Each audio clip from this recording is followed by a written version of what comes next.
tassa bhagavato arahato samma sambuddhassa. Namo tassa bhagavato arahato samma sambuddhassa.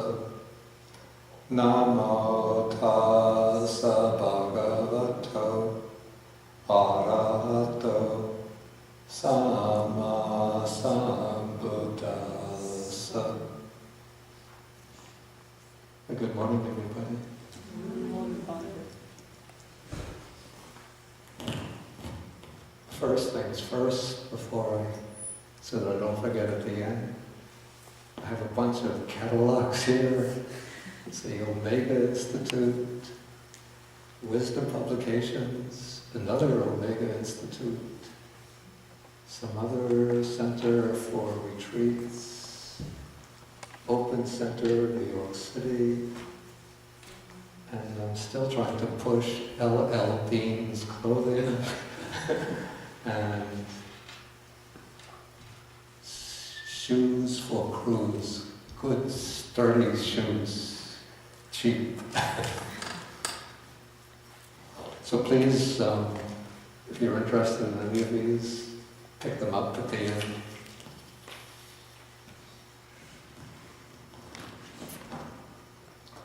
Okay, so today we'll be taking Sutta number 48 in the Majjhima Nikaya. This is called the Kosambiya Sutta. It's the sutta spoken near the city or at the city of Kosambi. And this sutta has a very different flavor, a very different purpose from the sutta that we studied over the past couple of weeks.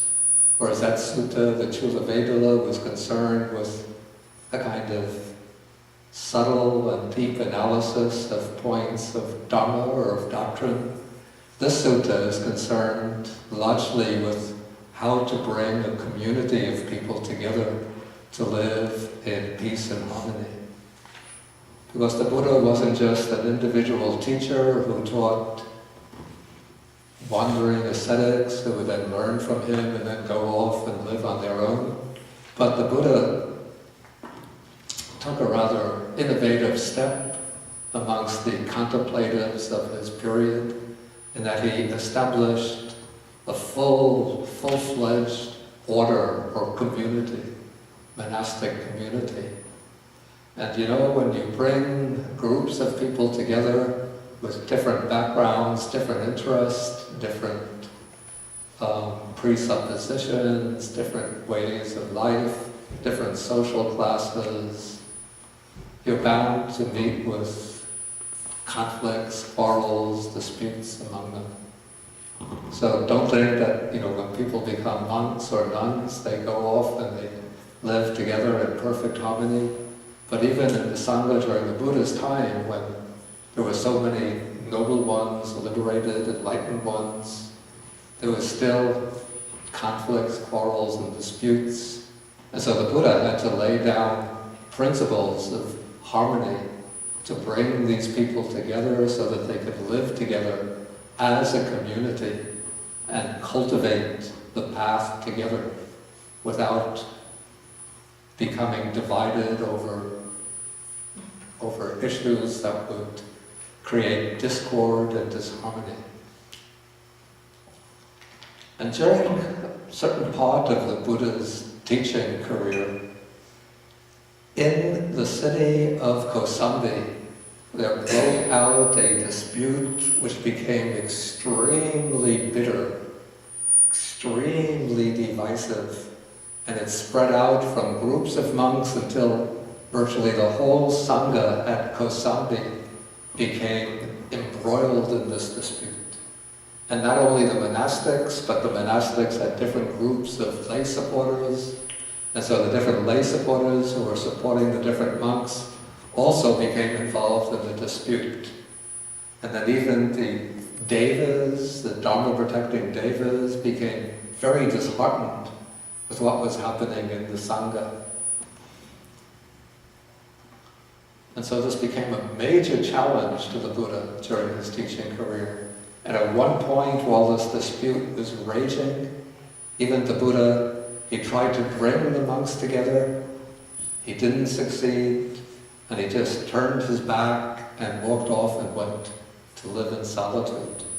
He thought it's impossible to bring, or it's felt so difficult to bring these people together that I'll just let them resolve the issue by themselves. And why did this great conflict break out? Not over differences of this vehicle or that vehicle, this vada or that vada, this doctrine or this or that doctrine, this way of meditation, that way of meditation.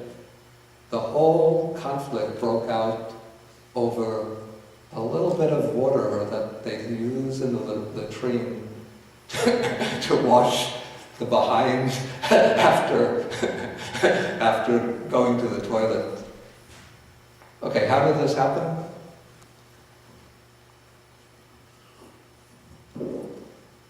You see, in India during the Buddha's time, even today, people after defecation, they don't use toilet paper, but they use the water to wash the back. And so the Buddha had laid down a certain regulation with the bucket. Usually a bucket is kept within the latrine, and there'll be a kind of tank outside that one fills up with water when one has to go to the toilet. And the Buddha laid down a regulation that when you finish in the toilet, you either fill the bucket up to the top, right up to the very top of the bucket, or else you completely empty it and turn it upside down so that insects don't get inside and drown in the little bit of water that might be left. Okay, but once one monk who was very learned in the Dhamma went to the toilet, and after finishing, he left the bucket with a little bit of water in it. Then right after him, another monk who was an expert in the Vinaya, the rules of discipline, went to the same latrine, and he saw the bucket of water with a little bit of, the bucket with a little bit of water in it.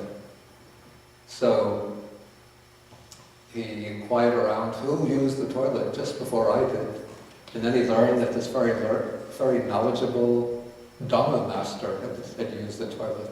So he went to him and said, "Do you know you're not supposed to leave water in the bucket when you finish? You have to either fill it and leave it for the next person, or empty it completely." But the monk who was knowledgeable about the Dhamma thought, "Is this the case? No, I don't think that's the case at all." And so he refused to admit his offense. Then each of the monks went to their own community of pupils and told them what had happened. And then the pupils of the Vinaya master, the discipline master, thought, how can that monk be so learned in the Dhamma, and yet he doesn't know the simple rule of procedure when using the toilet? And so his followers became upset with the Dhamma master. Then the pupils of the Dhamma master heard that the Vinaya master was criticizing their teacher, and so they became upset with the Vinaya master and his pupils. And so then the two groups started to quarrel. It's enough, it's the transgression of the rules to leave the water. No, it isn't, it is, it isn't, it is, it isn't. And then each group spoke to the other monks, and each one tried to form alliances with other groups of monks until everybody had an opinion about the matter, divided into like almost these two bitterly hostile, bitterly antagonistic groups of monks. Then the monks went to their lay followers and said, "You know, this group is criticizing us. We should turn against them and try to straighten them out." And so in this way, the quarrel, the conflict just gained momentum. And even when the Buddha stepped into the midst of the Sangha and tried to resolve it, the monks said, "Master, you should be just teaching us the Dhamma, but you don't get involved in these matters." It's a little bit like, this is a matter, you're supposed to be the great spiritual giant, so let us settle this quarrel by ourselves without you sticking your nose into this matter. Okay, so this is what is the background to the famous quarrel at Kosambi. And so the sutta opens, it says, now on that occasion the monks at Kosambi had taken to quarreling and brawling and were deep in disputes, stabbing each other with, the Pali actually uses the phrase, the swords of their tongues. And then one group couldn't convince the other, or couldn't persuade the other. And so in this way, the quarrel continued. Okay, so then when the Buddha heard about this, he called the monks to his presence, and then he asked them, is it true that you've taken to quarrels and disputes? And then they said, yes, Venerable Sir. And then the Buddha asked them, when you take to quarrels, the quarreling and brawling and are deep in disputes, stabbing each other with the swords of your tongues, on that occasion do you maintain acts of loving kindness by body, speech and mind, in public and in private, towards your companions in the spiritual life? And so they say no. Okay, and then the Buddha upbraids them and says, at the end of paragraph 5, he says, misguided men, this will lead to your harm and suffering for a long time. And then the Buddha sets out to teach them what are called the 6 principles of cordiality. Well, these are the 6 principles of harmony. I think even in Chinese Buddhism they have this liu, he, fa, right? 6, liu is 6, he, harmony, fa, principles. So these are the 6 principles of cordiality or harmony that create love and respect and lead to cohesion, to non-dispute, to concord, and to unity. What are the 6? Okay, first, a monk maintains bodily acts of loving kindness towards his friends or companions in the holy life, both in public and in private. So this is the first principle of harmony that leads to love and respect and conduces to cohesion, non-dispute, concord, and unity. Okay, then the second principle is going to be maintaining verbal acts of loving kindness, and the third principle is maintaining mental acts of loving kindness. And so we have this word metta that we use very often. Even whenever we write a letter or email, we say, with metta. But often you think metta means just doing a kind of meditation. But here we have 3 ways of acting. All of them are qualified as ways that are governed by loving kindness. So the Pali actually uses the expression mettam kaya kamam.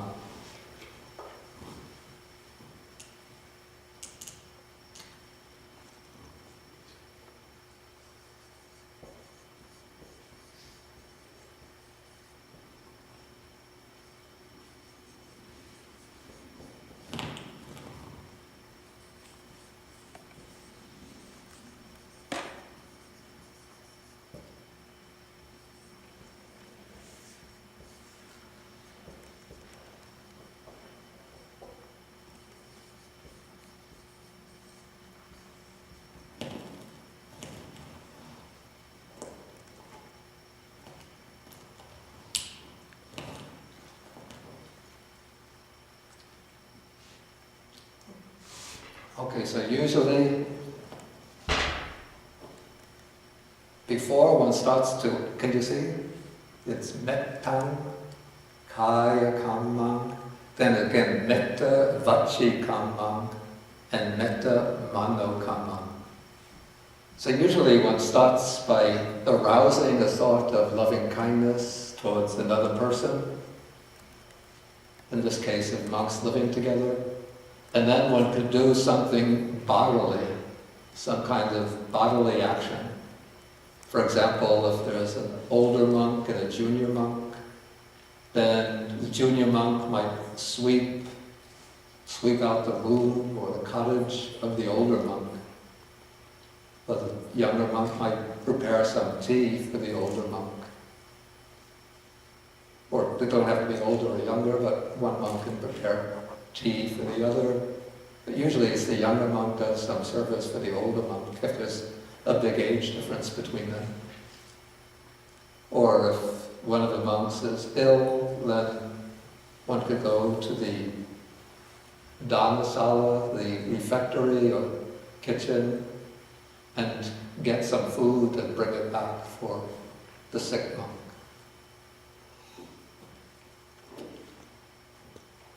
So like over the past few months, Venerable Kemaratana here, he's been staying with me in Taishu Hall, so especially during the cold days of the winter, early in the morning, even when it was dark, not yet fully light, when it's time for breakfast.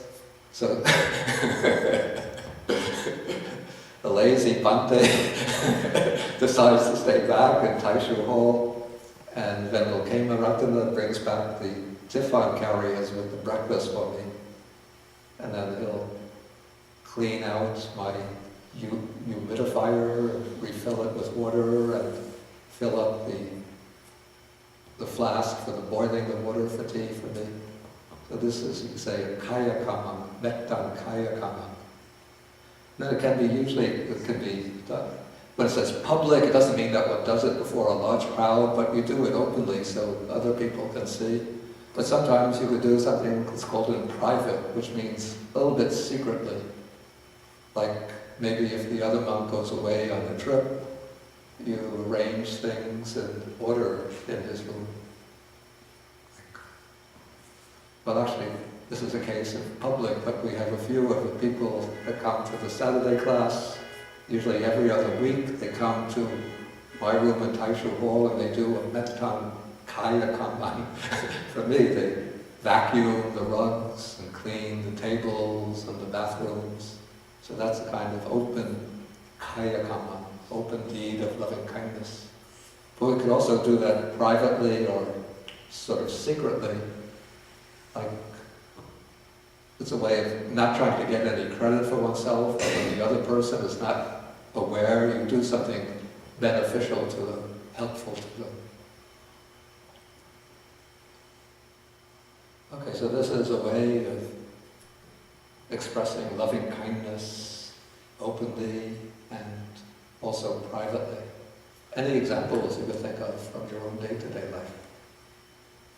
You know, this isn't just for relations between monks or between monks and nuns, but even in the family life, for husband and wife to get along. What can they do?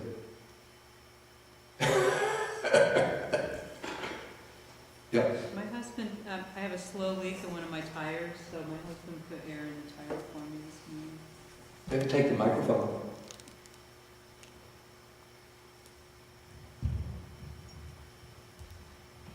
I have a slow leak in one of the tires of Yeah. my car, and so this morning my husband put air in the tire for me, and I actually stood and watched him Yeah. and allowed myself to feel gratitude towards Yeah, him, yeah, and yeah. feel loving kindness towards him. Yeah, yeah, yeah. So that was kind of nice. There is no bucket in my home's toilet, but the toilet papers is always there. Yeah. Yeah, I so- don't know, I think someone put it in. Oh, I see. I see. You mean you never see it run out? Yes. The secret one.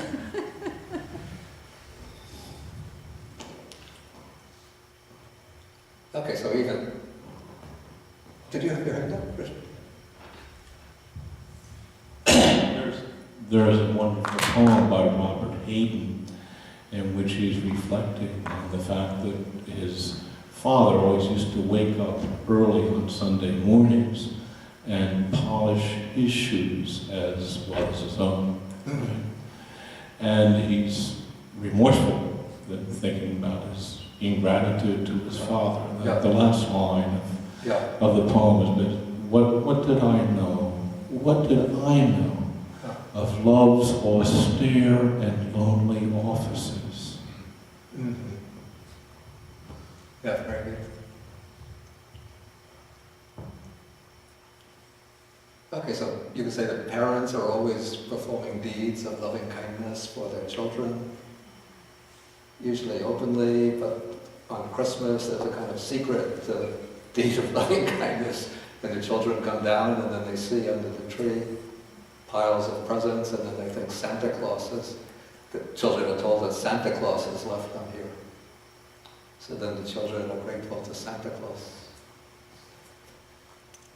Okay, so then comes verbal deeds of loving kindness, both in public and in private. Okay, we could say that this means when one is associating with other people, one speaks to them gently, politely, in a friendly way. One speaks to them in a way that will make them feel good, not praising them, in a kind of artificial, not praising them, not flattering them, but speaking to them in a very polite and gentle and friendly way, in a way that will create harmony. Is that person ill in the back?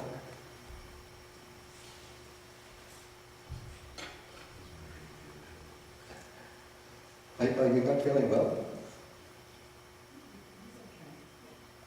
Okay, it's better to sit up when listening rather than to lie down, unless you're ill. Okay, and then verbal acts which are performed privately or secretly, what would you think that consists of?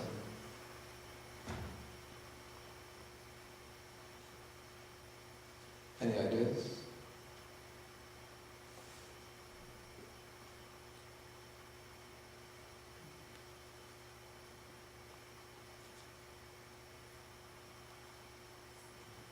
Neil, did you have some?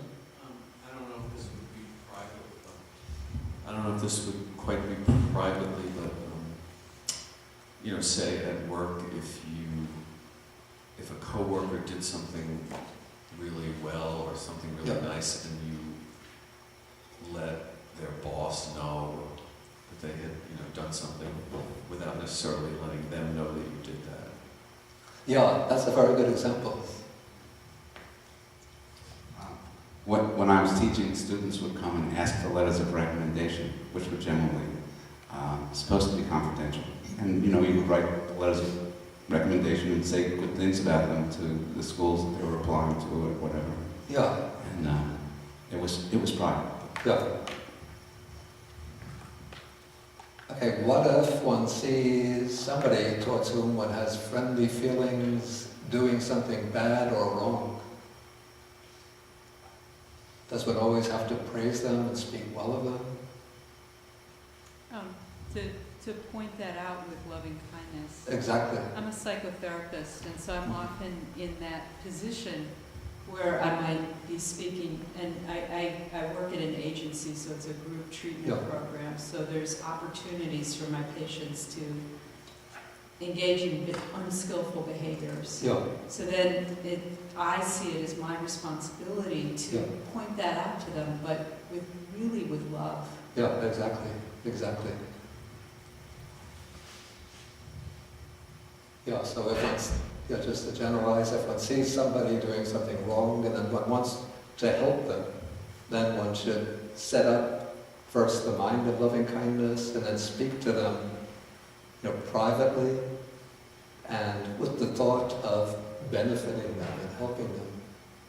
But usually when people see one person doing things, something badly, what is the sort of natural inclination of the mind? What is the natural inclination? Aversion. Aversion, but then what do they do once they... Critical. Criticize. To the person privately with the mind of loving kindness? Not usually. So what do they usually do? Usually it's more public with, well, not with love and kindness. Yeah. Because usually we join on to that no, including them. Yeah. Yeah. Usually we engage in something called backbiting. Yeah. Did you see what that fellow did? You know, it's shameful, disgraceful.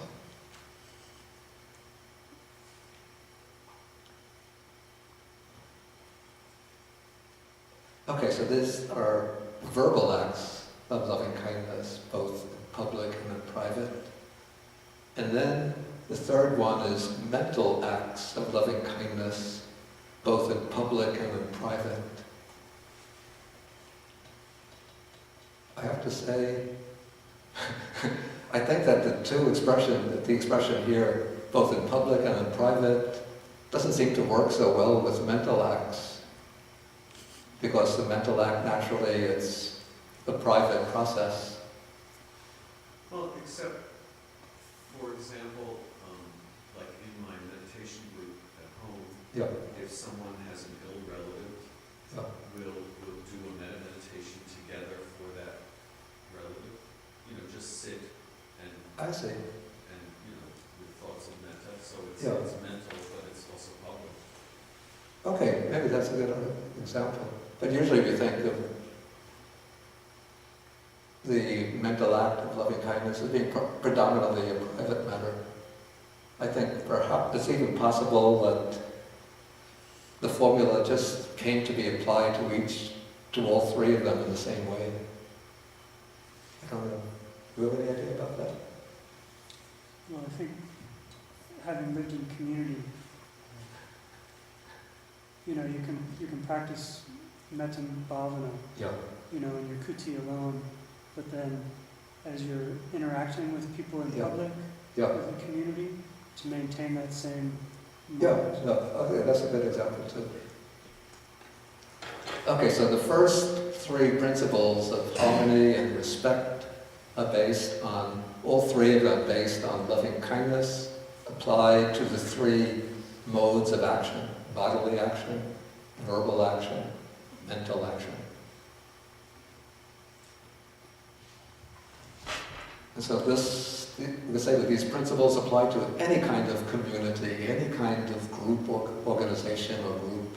When you bring people together, what you have to, in order to maintain the harmony of that group, one has to encourage all of the members to act, speak, and think motivated by loving kindness, which means to wish for the benefit and happiness of all of the members and for the group as a whole.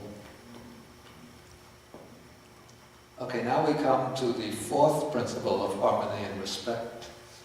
This is that the monk uses things in common with his virtuous companions in the spiritual life without making reservations, or without holding back, without discrimination and bias. But he shares with them any gain of a kind that's been righteously obtained, that's been obtained in accordance with the Dharma, even the mere contents of his alms bowl. And so we have a principle in the Sangha that, you know, whatever is provided to the Sangha should be shared ideally equally with everybody.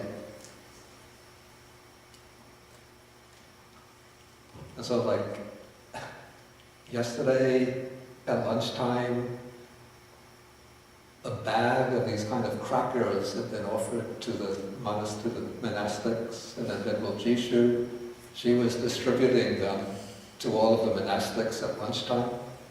And then she came to me and she was giving to me, and I don't care for them so much. So I said, I don't really care for them. But she said, I have to give. She used the Chinese expression, bu xiao bu duo, not too little, not too much. So everybody has to get the same amount. So if you don't like them, you can just put them aside or give them to others. But when distributing, everything should be shared equally. So you could say that the Sangha, it's being recorded, the ideal communist society with a small c. Not based on violence, not on totalitarian government, not on state control, but in theory or principle, it's everything gets shared equally, or you could say from each according to his ability, to each according to his need, from each according to his ability, and to each according to his needs. And so, like when I was living in Sri Lanka, in this monastery, all of the monks, we used to go on alms round, and then when we come up from the alms hall, then we would put the contents of the bowl, well, whatever we wanted we would keep for ourselves, but everything else we would put out on bowls on the table, and then the other monks can take from the table whatever they want. So in this way, all of the food gets shared with everybody. Okay, so that is the fourth principle. This maybe it's a little difficult to apply perfectly in secular life, but I would say one could give it a moderated application by holding that nobody should get too much of the material benefits produced by society, and nobody should be deprived of the essentials of the healthy life. So everybody should be provided with sufficient food, housing, medical care, and the opportunity to earn a living in order to provide for themselves and their families. And so when we have a social order which is becoming increasingly polarized, where the wealth is getting channeled in greater concentration to the top, and people in the great support of the pyramid are constantly losing their wealth through unemployment, housing foreclosures, excessive taxation, and now cutting social benefits. This, we would say, is moving in the opposite direction from that implied by this particular guideline that the Buddha laid down. Okay, then we come to the fifth principle of harmony and respect. Here, the monk dwells both in public and in private, possessing in common with his fellows in the spiritual life those virtues, here the word is sila, the guidelines of proper conduct, that are unbroken, untorn, unblotched, unmottled, which are liberating, praised by the wise, which are not wrongly grasped, and which are conducive to concentration. And so with this principle, the Buddha is emphasizing the fact that all of the monastics who are living together in the community have to be guided by, in this case, the monastics, the rules of the monastic order. And so when some monks are violating the essential rules and others are observing, then it leads to disharmony and to the arising of factions within the community. And so the Buddha laid down the rules in order to establish certain guidelines to good conduct within the monastic order. And so all of the monastics are obliged to observe these rules. And then these rules are said to be freeing and conducive to concentration. to samadhi. And we could also give this an extended application to society at large.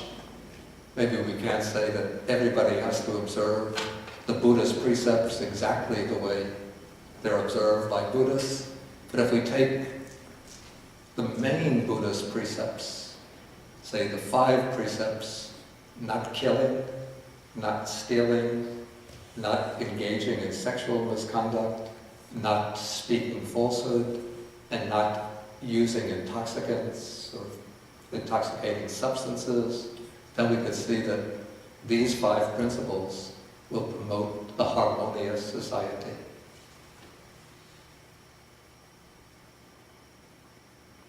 Doesn't that seem to be the case? Anything else that's missing from these 5 guidelines that should be included?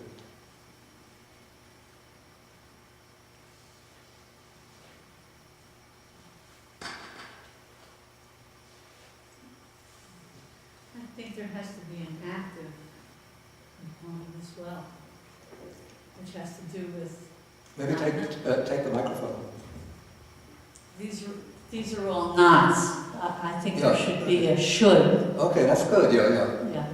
And how, would you give some examples of that? Well, helping a person cross the street who seems confused. Yeah. I don't know, helping a friend in the hospital with something the hospital hasn't thought about. Yeah. But doing something Okay. active. But I think we could say that all of these active ways of conduct can be comprised under Metta Nikaya Karma, loving acts of, loving bodily acts, loving verbal acts, loving mental acts. Right. Well, but you're listing these Yeah. precepts. Yeah. Well, the 5 precepts are expressed negatively as abstaining from this. But often when the Buddha gives a fuller account of the principles of ethical conduct, he'll balance the prohibition aspect with, we might call the injunction aspect, what one should do. So one abstains from killing, instead one dwells kind and compassionate towards all living beings. One abstains from stealing, and instead one lives honestly, not depriving others of their belongings. And in fact, not stealing, you could also say, is counterbalanced by generosity. Not engaging in sexual conduct, but maintaining some kind of restraint and sobriety. Not speaking falsehood, but speaking the truth, especially when it's necessary to speak the truth in order to promote the well-being of the society. And I think if people avoid the use of intoxicants, I don't want to say that it has to be prohibited absolutely through a whole society, but if they avoid using, I say, alcohol to the point of intoxication, a lot of the crimes that follow from drunkenness, including the deaths and injuries that come from drunken driving, could be avoided.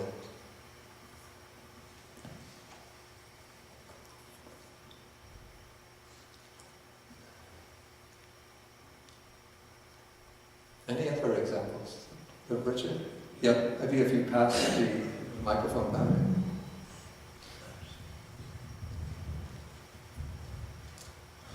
Yeah, the clearest one, I think, is the 4th, the sharing one. The 1st, 2nd, and 3rd. The problem is, I mean, they could be listed as one. You could say bodily, verbal, and mental acts. Yeah.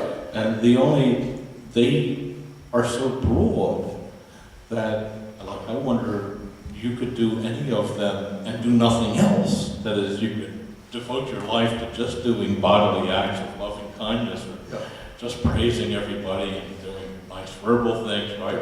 And you could forget about the rest, because there's plenty to do. There's an infinite number of things that can fit into any of those categories. The problem is they're kind of limitless.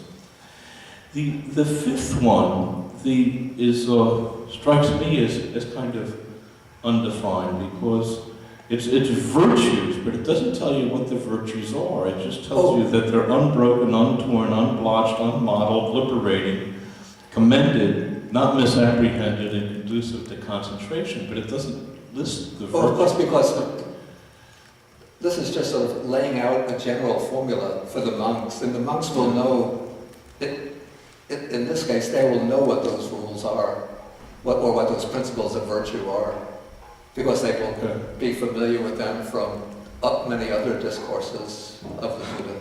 Right, and then the sixth one is right view. I haven't come to that yet. Okay. But go on, say what you wanted to say. Well, again, that one, I mean, that one, like the fifth and sixth, but it seemed extremely broad to me. I think what we have to understand is that the people who are being addressed will know from their exposure to previous teachings of the Buddha what is being referred to. Yeah.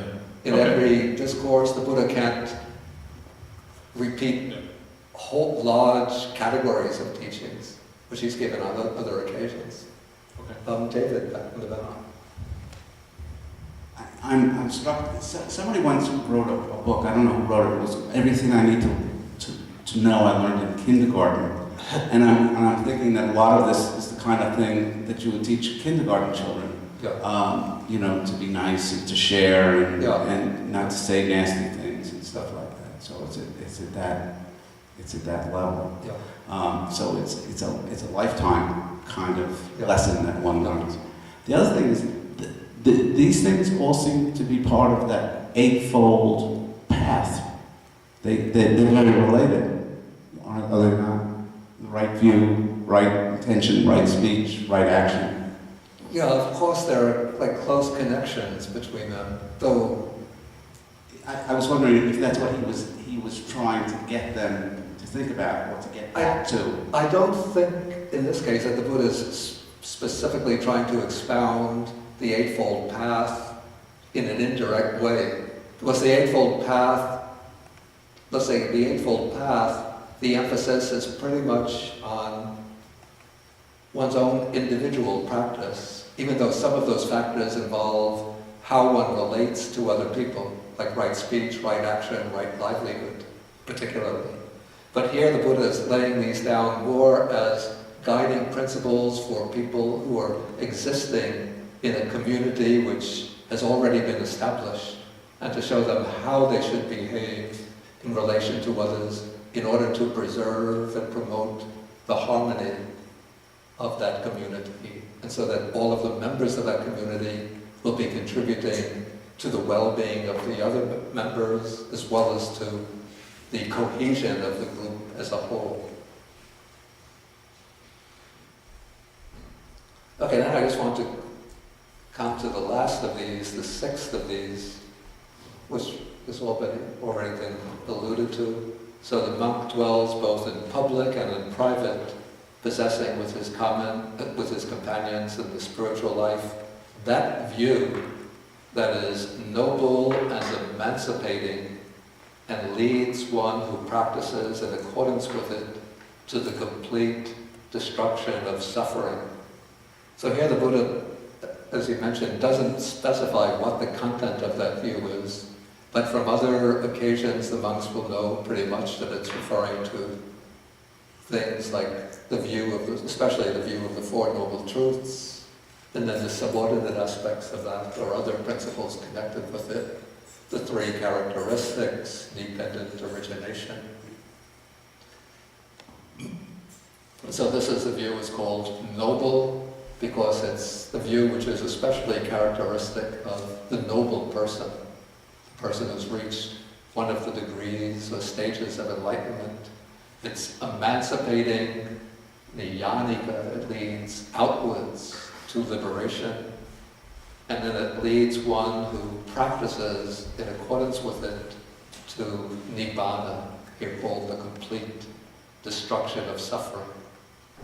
So in other words, for the Sangha to hold together as a group, all of the members have to be in harmony in acknowledging and revering the view based on the Four Noble Truths, dependent origination, the three marks of existence. in a way, this principle is difficult to apply to a society of multicultural, multi-religious, multicultural, multi-religious society. Because in a society, people will have different views. But what principle can we propose to hold the society together, the large civilian societies? Tolerance. Exactly, that's exactly the word I was thinking about. Tolerance and respect for other views and for those who hold other views. So that one will respect the freedom of others to believe as they feel inclined to believe and to practice in accordance with their beliefs. But should there be any limits on that tolerance? Yeah. If people are engaging in harmful acts, we Yeah. should not tolerate that. But what if I follow a religion or religious system which requires human sacrifice on a particular day of the year? Every day I'm obliged to sacrifice a child, not from my own family, but from another family. Of course, we can't allow that.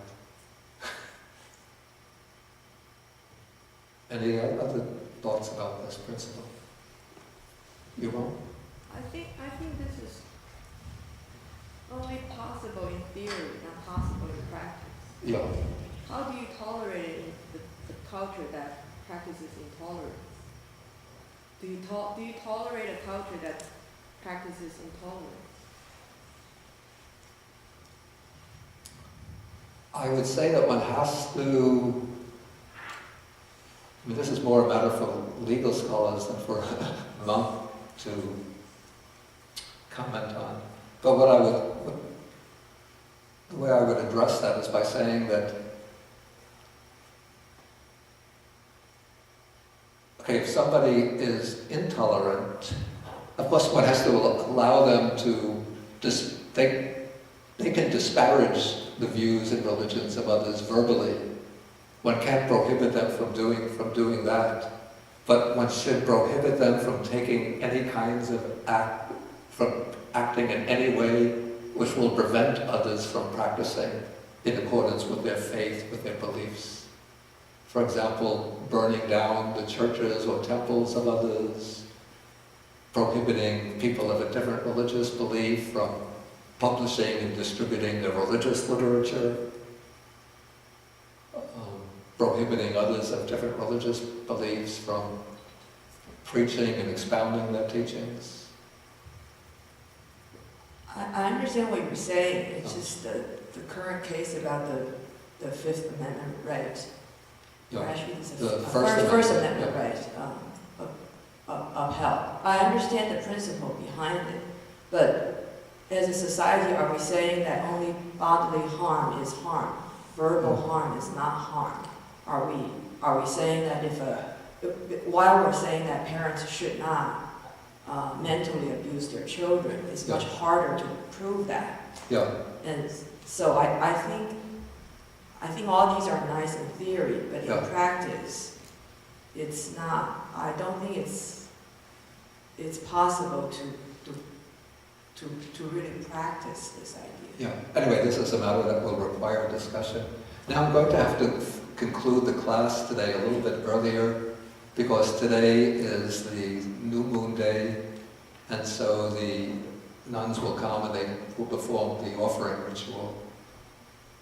And so we'll have to end today. And then right after the lunch I have to go to the airport to go to California. And so we won't be able to have a discussion group today. But we'll have our next class, I think it's March 26th. And so we'll deal with the second part of the sutta on March 26th. Okay, so let us end with the sharing of the merits. So I'll go directly into the recitation.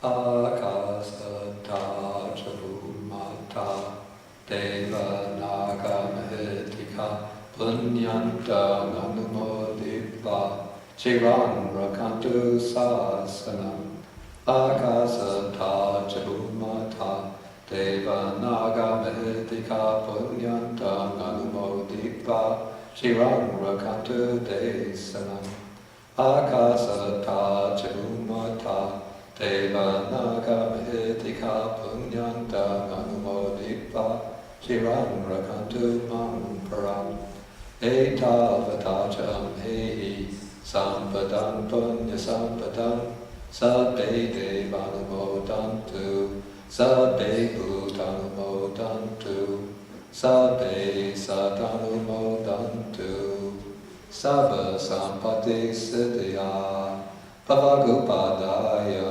Vichetato Etantare Satakaya Upapanna Rupiya Rupicha Sanya Sanino Dukha Pavuchantu Pusantu Vibhuti. We can stand and end with 3 bows.